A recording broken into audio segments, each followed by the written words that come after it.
Hello and welcome to Smaulgld. In case you missed it, top gold, silver, and cryptocurrency stories for the week ended April 8th, 2018. Royal Bank of India bans bank interactions with cryptocurrencies. India also requiring fingerprint IDs to buy food. People's Bank of China advocates negative interest rates as a working tool. Tariff posturing between the U.S. and China increases, and the impact of the gold-backed yuan game changer. So far, dollar up, gold down. China's Anbang gets a $9.7 billion bailout. Cryptos were volatile during the week, and gold and silver are unchanged. The Bank of Japan bought $7.8 billion in ETFs in March alone. These are Japanese ETFs. And the U.S. mint sales remain baffling compared to global gold demand. And also, we're going to have a story about gold-backed beer. And we've got our gold and silver pumper story, so please stay tuned to that right to the end. Let's take a look at the gold and silver situation. Both gold and silver closed basically flat during the week. And it looks like gold was up just a few dollars. Silver was absolutely flat. The gold-silver ratio was 81.32.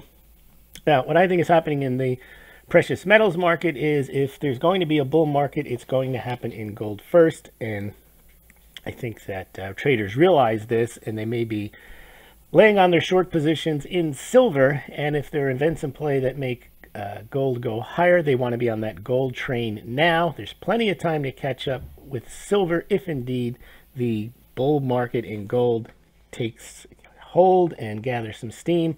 If, however, it doesn't, well, then gold will pull back and silver will as well. Let's move on now to the top stories of the week. We've already done Moronica for the week ended April 6th, so take a look at that. That's up on BitChute and on YouTube. Quickly on Mueller and Rosenstein. Well, Mueller, Rosenstein, Comey, McCabe, they all seem to have been involved in colluding together to help Hillary Clinton get off of her charges of mishandling classified information. And they also seem to be working together to undermine the Donald Trump campaign during the campaign and then even afterwards with the Russian collusion story. And it looks like time is running out on this Mueller investigation. It looks like Mueller's reportedly making a list of all the stuff Trump has done in office. Now, that's odd because this special prosecutor, Mueller, is supposed to be looking at Russian intervention in the 2016 election. What he's doing now probably is not very relevant to that. Also, as a special counsel, it's come out that Rod Rosenstein had given broad powers to Mueller after the fact. And normally in a special counsel situation, you're investigating a particular crime. That's why it's called a special counsel.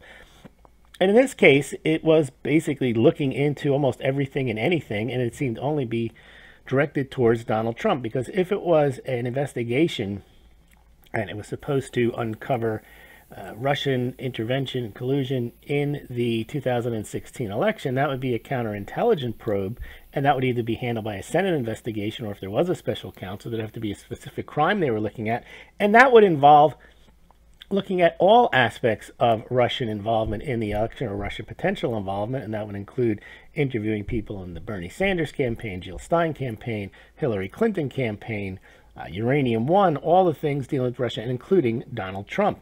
This one only appears to be focused on Donald Trump. And also, of course, the people involved. Rosenstein fired Comey. Now they're looking at obstruction of justice. So these four individuals, Comey, Mueller, Rosenstein, and McCabe, all seem to be involved. And it's very difficult for them to investigate what they had already done. For example, McCabe was heavily involved in the Clinton investigation, also heavily involved with contacts in the Clinton campaign. So we'll see where all this heads, but on the Republican side, they are looking at trying to get documents because they're focused on the Clinton campaign, the FISA abuse, and how all that went down, and they're not getting the response they want from the FBI, which includes getting documents from Rosenstein, who has been reluctant to turn them over. And Trump is weighing in and saying, what does the Department of Justice, FBI, have to hide? Why aren't they giving the strongly requested documents unredacted to the House Judiciary Committee? Now the House is saying they're considering impeaching Rosenstein for delaying and not providing documents requested by congressional oversight. John Brennan, former CIA director, has weighed in and said, I served 6 presidents, 3 Republicans and 3 Democrats. I directly supported Clinton, Bush 43, and Obama. While I didn't agree with all their policy choices, I admired and respected all of them as they put their country above their personal interests. Not so with you, as your self-adoration is disgraceful. And he's talking about Donald Trump, noting that the recent Rasmussen poll had his approval rating at 51%. So there's something clearly going on with the so-called deep state looking to obfuscate the Clinton investigation and the FISA abuses, and they seem to want to continue to focus only on somehow tying the Donald Trump campaign to something in Russia. Dollar collapse. End of dollar hegemony. Dollar is toast. Gold vacuum. Game over. China to crush the dollar. Foreigners bulking up on U.S. Treasuries once again, according to the Wall Street Journal. So we just hear a lot of noise about this, but we don't see anything heading this way towards the multipolar world. China's vice minister dismisses talk of selling U.S. Treasuries in response to tariffs. Let's talk about tariffs.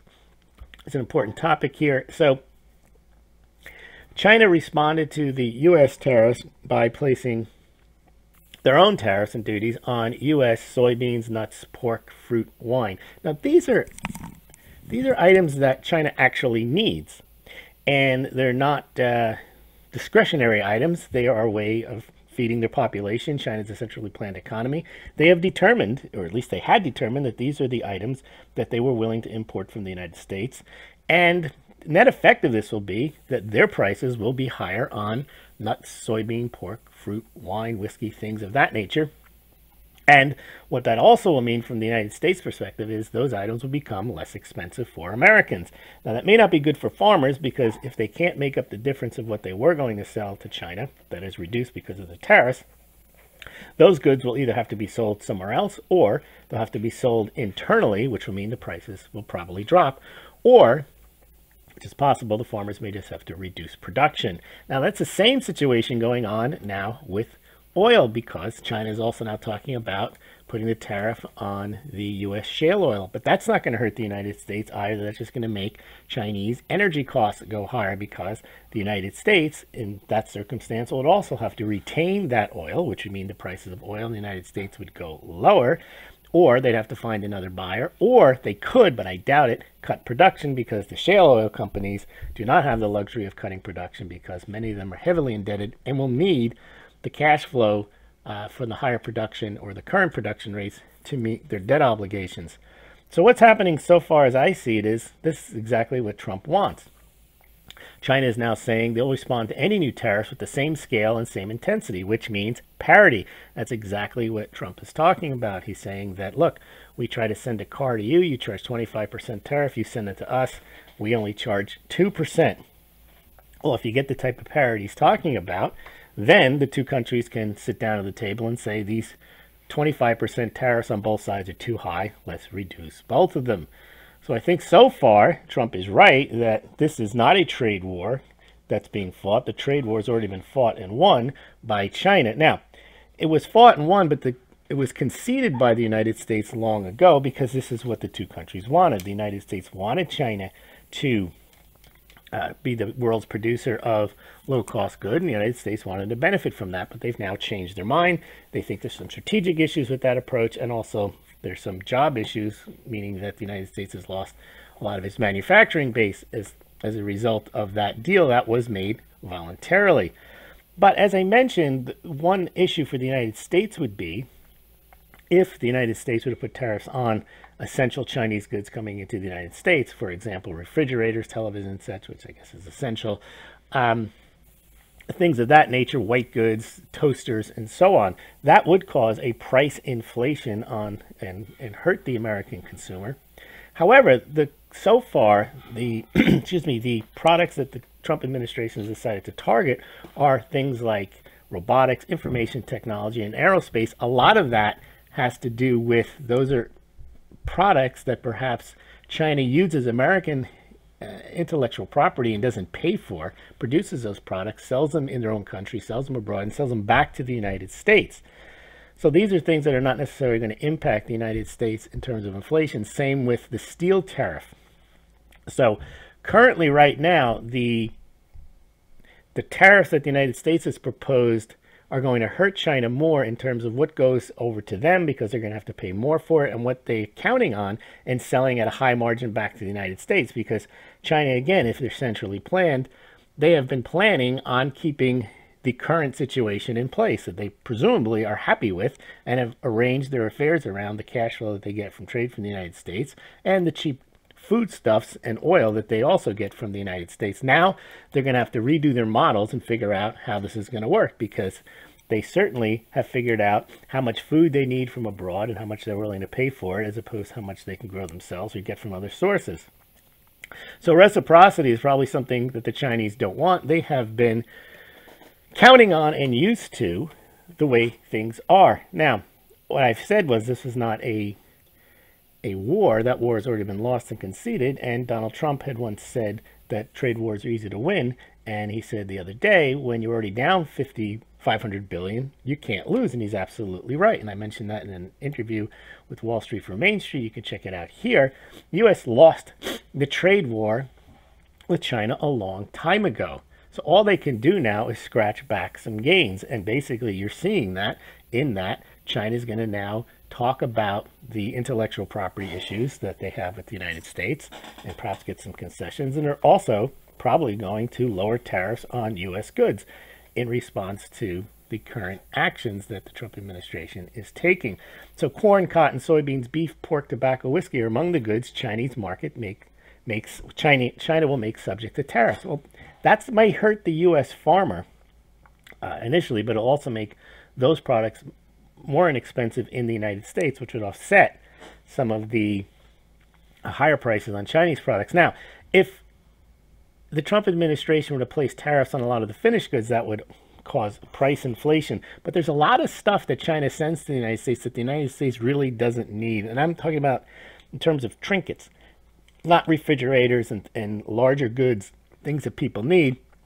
But there's a lot of stuff in Walmart and Target. If they went away, people really wouldn't notice the difference. So there's probably a few billion there that could be subject to tariffs. And China is relying on making those trinkets and sending them to the United States, because again, those people that work in those industries are relying on their paychecks and relying on that trade with the United States. So this can be done surgically. It appears to be done that way by the United States focusing on the high-tech industry and the intellectual property products, and China seemingly focused on basically the main things that they need to put. They're putting tariffs on corn, cotton, soybeans, beef, pork, tobacco, whiskey, and perhaps shale oil. So China needs the cash flow from those exports and the food it imports. It's not a luxury for them, and the United States doesn't need a lot of the stuff that China sends to fill the shelves of Target and Walmart, although it does need some of it. And I think that's where the Trump administration should be careful not to place tariffs on essential items coming from China. Now, China says China will win any trade war with the United States. Now, if that's true, why didn't they start one earlier? Because they weren't having a trade war. They were having a very good time with the, up till just a couple of weeks ago, current situation. And just a final point on the tariffs. Trump mentions that China is a great economic power. Now, China is either the first or second largest economy in the world, depending how you count up the numbers. But yet they're considered a developing nation within the World Trade Organization. They therefore get tremendous perks and advantages. And some of them have to do with climate change. Some of them just, they're treating China as if they're trying to help China develop. Now, China probably doesn't need any help developing anymore, and the help that they need is internally, is how do they continue to grow when they've already dragged forward 5 to 10, 15 years worth of demand forward. How do they continue to grow? Well, that's not a World Trade Organization issue anymore. That becomes China's ability to manage its credit debt Ponzi scheme. But the point being is that China doesn't deserve anymore any type of special treatment. If you want to give out special treatment, perhaps some of the areas of Africa can be developed into industrialized zones, or Southeast Asia, or else South America. But China certainly doesn't need World Trade Organization help. And then trade dispute escalates as Trump threatens 100 billion more. So it looks like if Trump is ratcheting up the rhetoric here, but not just the rhetoric, but the things that he realizes that China needs from the United States, and also realizing that China needs and counts on the cash flow from the goods it sends back to the U.S. And the Fed, or at least Federal Reserve Representative Neil Kashkari of Minneapolis, he says, I'm sympathetic with the need to push China to really engage in fair trade, not just one-sided trade that they've been engaged in for so many years. Now, the Fed has its work cut out for them. They try to conduct monetary policy. They can't conduct it in a vacuum, but they have to take into account fiscal policy. They try to stay away from commenting on that. But they have to look at everything that's happening in the economy. And if the tariffs become a big enough element of what's happening in the economy, they have to adjust their monetary policy accordingly. If what happens there is if there's inflation or a slowdown as a result of the tariffs, who knows? We don't know where the tariff situation will end up. We don't know how far both sides will go in putting tariffs on each item, on the items that they've proposed. But I would suggest that if it ends where it is and the U.S. gets concessions on intellectual property, gets concessions to send goods over to China on lower tariffs, and the higher tariffs on Chinese goods remain, we may see, it may end up being a win for the United States, but it's too early to tell right now.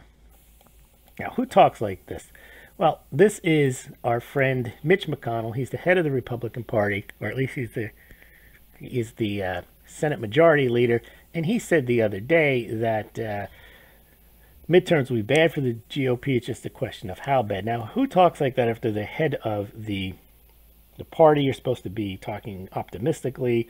First of all, just a few months back, maybe 6-8 months ago, they were talking about the Republican Party being ahead, and now the current poll shows that perhaps the Democrats may be ahead and may even take control of the Congress. However, that undermines the position that the president is trying to present, and it also undermines McConnell's. If he's proud of the fact that they passed a tax cut bill, well, then he should be thinking that that is a selling point for the Republicans in the 2018 midterms. And also, Trump is, as we saw what Brennan had a problem with, is saying that his approval rating is about 50%. So why would that mean? I mean, there's an argument to make that the Republicans could continue to do well in November. So it seems odd that McConnell will be taking this stance and not acting as what he should be. In some respect, a cautious cheerleader for the Republican Party. He's basically throwing in the towel, it sounds like. And I posted that, and I got a response. Somebody saying, well, people think that McConnell is working with the Chinese, and there's this book by Clinton Cash author Peter Schweizer accuses Joe Biden's son of $1.5 billion in dirty dealings with China, and he also talks about some shenanigans with Mitch McConnell and his wife, Transportation Secretary Elaine Chao. So who knows? But it does seem, when you hear people like Trey Gowdy and Mitch McConnell and others on the Republican side, or McCain, actually working against what would appear to be Republican points, or points that Trump wants, you have to wonder if they've been compromised in any way. Now, gold back yuan. The game changer happened on March 26th. The yuan-denominated oil futures contract launched.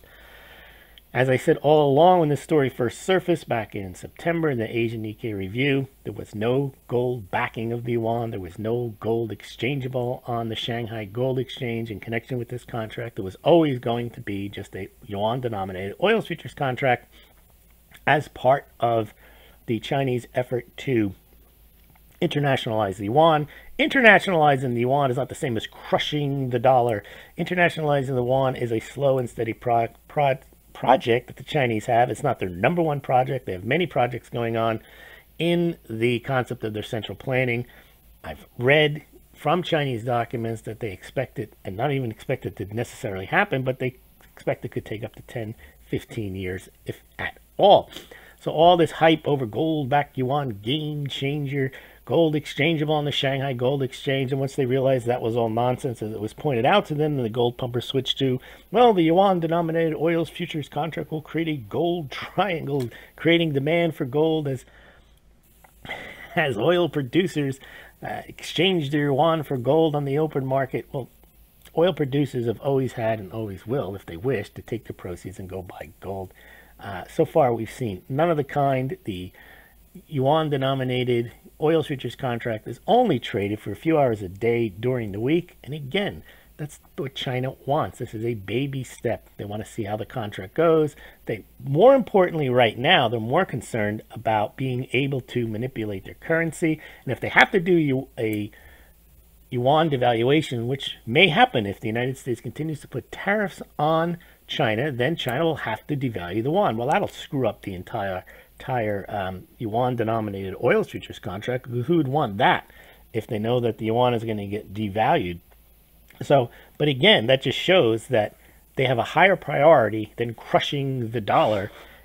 They're focused on trying to keep the wheels on their economy, feed their people, and grow it. But not gold people, if you look at everything from 2 + 2 is gold or gold 10,000, you don't see it that way. Now, there is a movie came out last week called The China Hustle. This is not about what I focused on when I talk about China. This is about, these are from the producers of the movie Enron, smartest guys in the room. They went to China and they found a lot of these Chinese companies are basically shams. They set up a Potemkin facade. They really have no operations. They have people dressed up as if they work there. They turn the lights on when visitors come, but there's nothing there. And there's a lot of fraud going on. I'm not focused on that. What I'm focused on is the actual companies that China does run, but in a sense, they are still frauds. But when I say frauds, I mean that they're run not to make a profit, but more to serve a state interest. So, for example, a state-owned bank will lend money to a state-owned enterprise whose job it is to build, it's a construction company, to build stuff so that people have jobs, people have money, but that the things that they build don't necessarily have an economic need, meaning that they won't necessarily turn a profit or even be used at all. So skyscrapers that aren't being used, bridges to nowhere, and so on, they're productive, but they don't produce any profit. Now, we have the same situation in the United States. That's financial engineering. You have it with a company called Tesla. Tesla makes no money, yet has a multi-billion-dollar market cap, and the company probably never will make any money. So this is typical now in the late 20th, early 21st century, where companies get valued just because, and because they serve some other benefit other than making a profit. I'm not picking on China here. It's just that China's economy is based on that, whereas the United States stock market appears in part to be based on the same principle, where people will buy a company, Swiss National Bank will buy Tesla, and not because it's going to turn a profit, but because they think it's going to go up. Now, normally a company will go up because it's going to make a profit, but that's not how Tesla is valued, and that's not how China values its state-owned enterprises. It values them in terms of how much they can produce, irrespective of whether they produce at a profit. So if one of the state-owned enterprises is not doing well, they'll just instruct the state-owned bank to lend them more money, and that, in a sense, is a Ponzi scheme. Now, just to highlight, People's Bank of China is not interested in free markets. It's not interested. It's more interested in producing a result. So the People's Bank of China has a working paper that basically puts them on board with negative interest rates, and it says global central banks can adopt negative rates as a conventional tool. People's Bank of China, the Chinese government, will do whatever it needs to do. It will build bridges to nowhere if that's going to serve a national interest. It will have negative interest rates if it has to. It will devalue the yuan if it needs to. It will issue more debt if it needs to. It will do whatever it needs to do to produce a result, and it doesn't mean that it's going to do everything that produces a profit.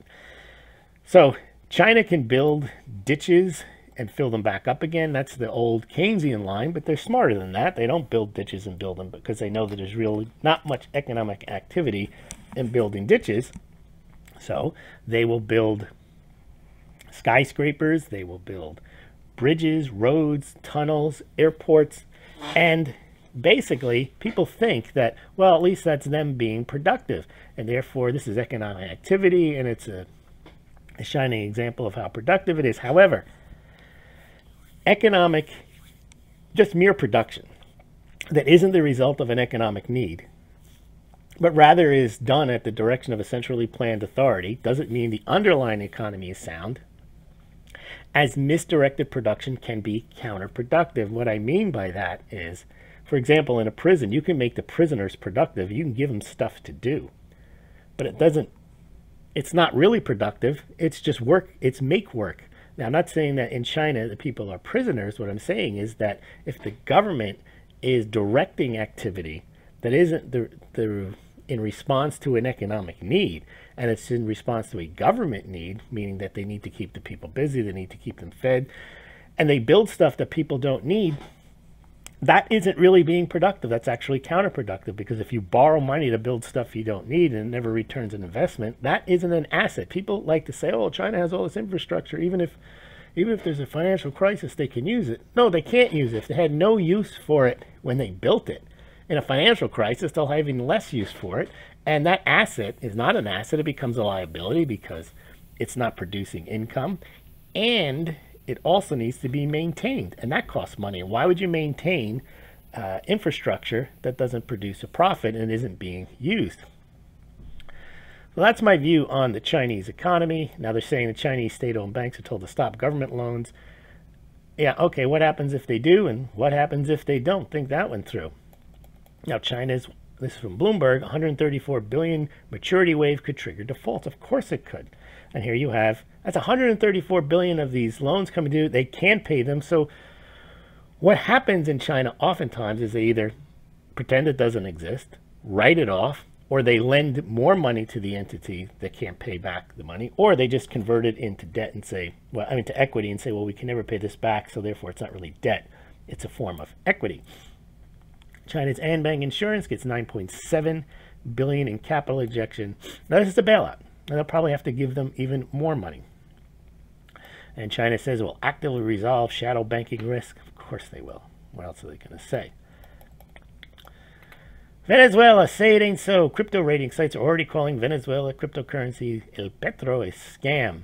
Burble dominance. Now the top 5 cryptocurrencies by market cap, Bitcoin, Ethereum, Ripple, Bcash, and Litecoin, are now about 75% of total market cap of cryptocurrencies, which is about $250–260 billion. Now, just a few months ago, the total market cap of all the cryptocurrencies was about 815 billion. So we've seen a huge slide in the cryptocurrency market, and you're seeing basically between Bitcoin and Litecoin, Ripple, Ethereum taking up the lion's share. And I suspect what's going to happen there is they'll continue to hold that share as the regulation increases on a lot of the ICOs that weren't properly brought to market, deemed securities, not registered with the SEC. And those will probably go down in value, and a lot more of those will not come to market. And at some point, I'd say in the next 6 to 12, 18 months, you'll start to see registered ICOs coming to market. They will attract capital. And once you have registered ICOs properly backed by Silicon Valley, Wall Street firms, and the like, and registered with the SEC, that's when you'll start to see more institutional money coming into those, and then also into the more established cryptocurrencies in the Burble coins, as I mentioned above. Now, Litecoin had a up and down week, just as all the cryptocurrencies. The Litecoin seems to be more volatile. Litecoin surged when they had this concept of LitePay, and then when LitePay fell through, it went back down, and then it surged again when this American Express-backed company, Abra, had said it selected Litecoin over Bitcoin to run its operations, and then Litecoin rose, and then Litecoin fell. So we're seeing a lot of this up and down of the cryptos, but generally it's a downward trend since the beginning of the year. Hackers breach store payment systems at Lord & Taylor and Saks Fifth Avenue and Saks off Fifth. Now, every time one of these breaches happens with the credit cards, you never hear about the death of Visa. Now, Bitcoin's never been hacked, but every time some third world Bitcoin exchange gets hacked, it's lights out for Bitcoin. And the thing is that one reason I think Bitcoin may rise again is people always return to the casino. Now, here's just a story here. Speaking of the instability of centralized exchanges, there was some worry that Binance might have been hacked, and then that drove the price of Bitcoin down. But remember, it's the centralized exchange, not Bitcoin, that's being hacked. Here, now they start talking about Bitcoin becoming worthless. London-based economics, Capital Economics, says Bitcoin will be worthless soon and will perform worse than stocks in the coming months. So we hear that all the time. Bitcoin going to become worthless, something else going to go to the moon. However, you have SEC quietly puts Bitcoin ETF proposals back on the table. Now, again, if that were to be the case, that would attract a lot of capital into the markets, because there's probably more money in the institutional markets than the average Tom, Dick, and Harry who is used to the regulated world, needs to have the regulated world in order to deploy capital, 1099s, things of that nature. I think we're in a period right now that it can go either way. If indeed there becomes a regulatory structure that people can follow, people can understand, people can pay their taxes, people can fit the crypto investments within their investment guidelines, then you will see a big increase, I believe, in the entire sector and money coming into the sector. If, however, it continues or there's uncertainty, or they move towards trying to ban or cut out cryptocurrencies, then obviously you could see a situation where they could move closer to zero. I think everything in the United States and in the Western economies appears to be moving towards a more, I would say, a defined regulatory structure, so that big money can come into it, because I think that's where the interests are. I think the Silicon Valley and some of the Wall Street firms want to get involved in cryptocurrency. They just want to do it in the right way. And here you go. George Soros prepares to trade cryptocurrencies. Obviously, he moving his money into the market, and others in a defined regulatory structure would, I would think, tend to move the prices higher. And here you go. Cryptocurrency firm Coinbase in talks to become SEC regulated brokerage. So it appears that that is where, and we haven't heard from the SEC or the CFTC that they're looking to stamp out cryptocurrencies. It looks like they're looking to stamp out fraud, but they want their favorite products to be in the regulation. Now, can falling Bitcoin prices really be blamed on the taxman? Some of it, I believe so. People had made huge profits in 2015, 16, probably never paid taxes on them. They probably made huge profits in 2017, but they kept hearing they have to pay taxes on it. And many people who bought cryptocurrencies, maybe they only had $1,000, but maybe they made $300,000. Well, they have to pay maybe $40,000, $50,000, $60,000 in tax on that, and they don't have any money. And the only way they can get money is by selling off the remainder of their cryptocurrencies, or some of the cryptocurrencies, and that could be leading to some of the fall in the price, although I think the price has fallen because the price had gone from 1,000 to 20,000, and there's bound to be a pullback at some point. Now, India. This, I think, was a mistake what India did. India basically said, if you are working as a bank, the Royal Bank of India said, if you are working with cryptocurrencies, we are going to shut you down. And so basically, they have a situation where if you are unbanked in India, well, you may want to use cryptocurrencies instead of a bank. But let's say you have a bank account in India and you're also trading cryptocurrencies, and they kick you out of the system. Well, what's going to happen? If you're kicked out of the system, you're no longer allowed to use the bank, a non-banking system will develop. And that banking system, where everything never goes into the banking system, works maybe on cryptocurrencies and gold or silver, that actually harms the ability of India to bring into the banking system the crypto payments, and for their ability to tax and track the cryptocurrencies. So instead, what you'll have are people working outside the system, and that's even harder to track if people are not working within the banking system. So all the unbanked people will now have a choice whether to go into the banking system or into this alternative system, which is cryptocurrencies. And then people obviously who are kicked out of the cryptocurrency will, kicked out of the banking system will obviously continue to try to build a market and work in that market in cryptocurrencies. So you're seeing that in India. And India also is the country that had done the demonetization of the rupee overnight, basically. They took the two smallest currencies out of circulation, said you got to turn them in. So India appears to be very heavy-handed in terms of trying to create and be the dominant place where money, they issue money and they tell you what it's worth and they can recall it at any time. And it looks like they're moving towards a cashless society, but that cashless society is not going to involve private cryptocurrencies, but they want to have their own digital rupee. Reuters, Central Bank of Russia mulls Ethereum system for pan-Eurasian payments. We'll see how that goes. And here you have UK watchdog says license needed to trade cryptocurrencies. Again, the companies that do have the license will be the ones that will attract the big capital, and the smaller ones won't be able to compete, or they'll have to be basically on the black market. Now, game-changing brew, gold beer. Forest City Brewery aims to make pricey beer with gold. This appeared last week. Some people fell for it. Spoiler alert, this was an April Fool's joke. They are not going to make a gold-backed beer, and there's no gold in the beer.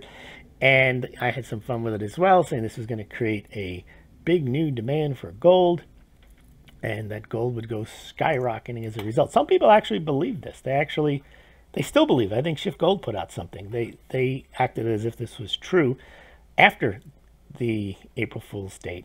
I guess they didn't see the video to the end or even pick up on it when they were reading the story. Russia's share back to increase gold sales to India and China. Now, Russia produces about 250, 300 tons of gold a year. It's the second or third largest gold producing nation in the world. And of that 250, 300 tons of gold that they produce each year, about 200 tons for the last 3 years has gone into the coffers of the Central Bank of Russia. It looks like they're not interested in taking all of it going forward, and they have been for the last few years selling some of it, the excess, to China. It looks like they're also going to sell some excess to India. I've never seen any stories where Russia had been selling gold to India, and I suppose India could use the extra gold, as India has no source of domestic gold mining production. Kazakhstan reported on this during the week, did not do a YouTube or BitChute on it, but Kazakhstan added 4 tons of gold to reserves in February. It was like the 66th month in a row that the Central Asian country has added gold to reserves. They now have almost 310 tons, which would put them on par with Great Britain. Gold up, but miners down. Now, that's something that's been happening in the past year or so. Miners are not moving in conjunction with the rising price of gold. Part of that, they say, has to do with the royalty companies like Sandstrom, Franco-Nevada, Royal Gold, Wheaton.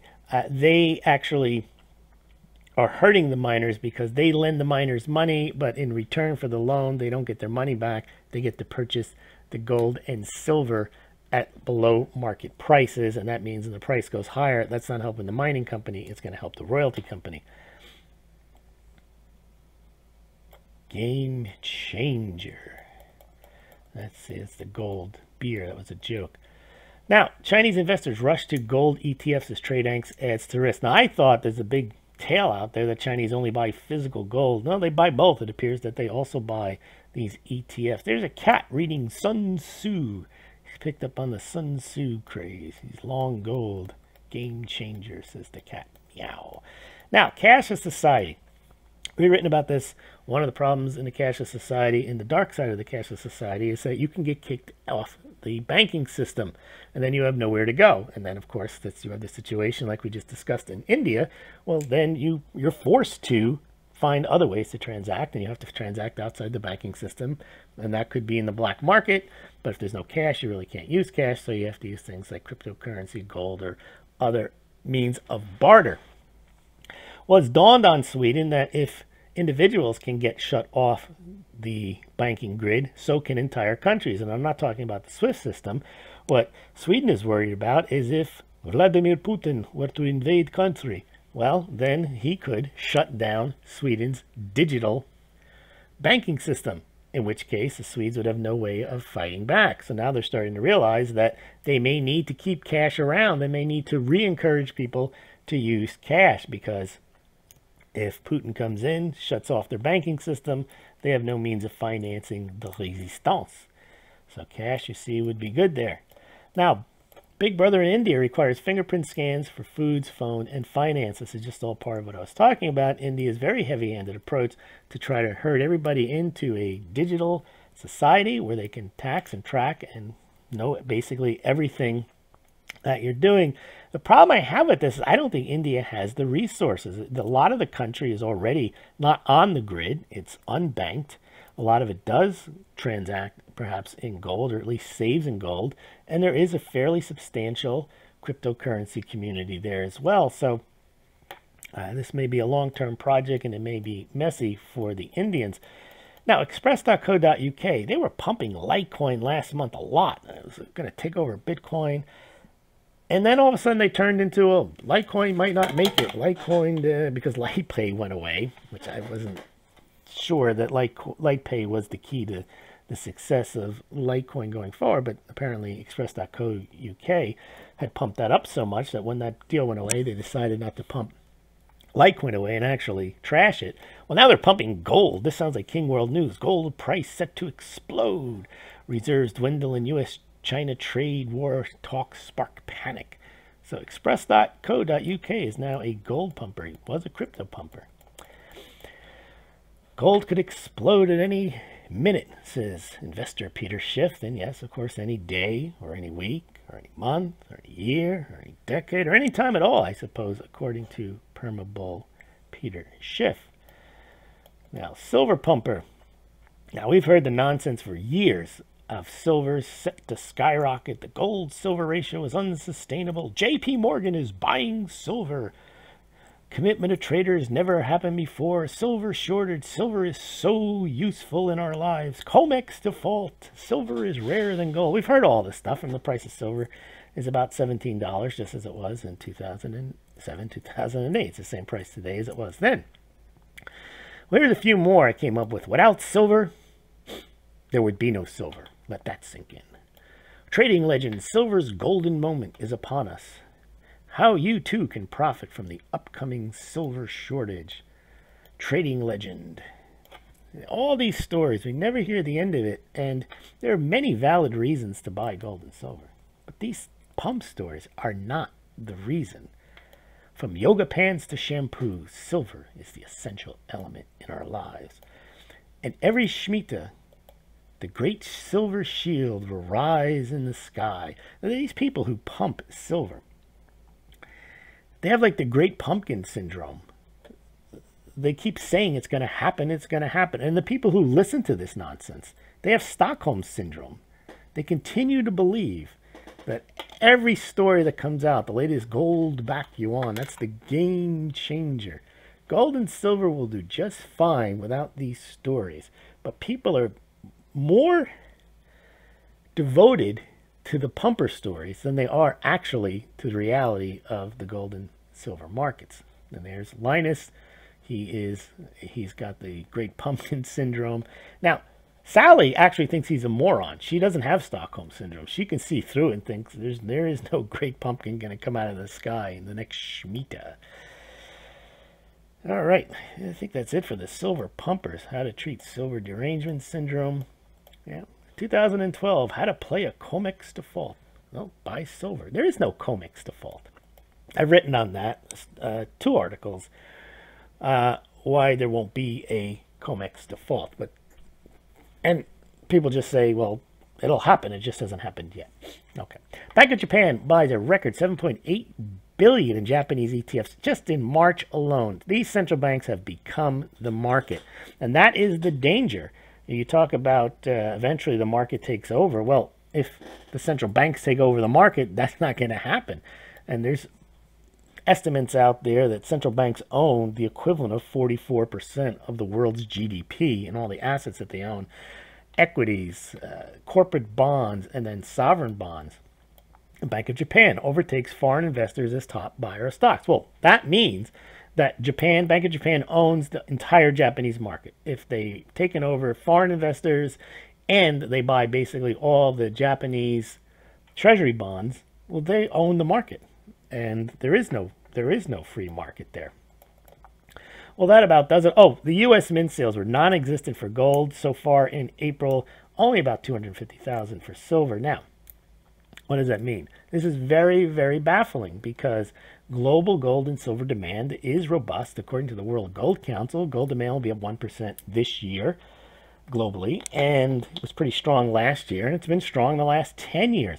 The fact that no gold basically is being sold in the United States it's almost inconceivable. You would think this would be a period of time where with trade wars and potential inflation that people would be buying gold and silver. And they're not. Now you could say, well, they weren't buying recently because of the cryptocurrencies. Well, that's not true anymore. That craze appears to have died down. You would think people would move into gold and silver. So if you got any thoughts, please let me know in the comments below. If you're interested in buying gold or silver, please consider doing so through the Smaulgld site at Golden Eagle Coin, SD Bullion, Money Metals Exchange at the links below this BitChute, and YouTube. Also, not investment advice to do so, but Smaulgld does get a small commission if you do purchase through those links. Also, please consider donating to Smaulgld via PayPal, Bitcoin, Litecoin at the links on the Smaulgld site, the BitChute, and the YouTube, yes, YouTube. I do appreciate that. And also consider becoming a Smaulgld patron. Thank you very much.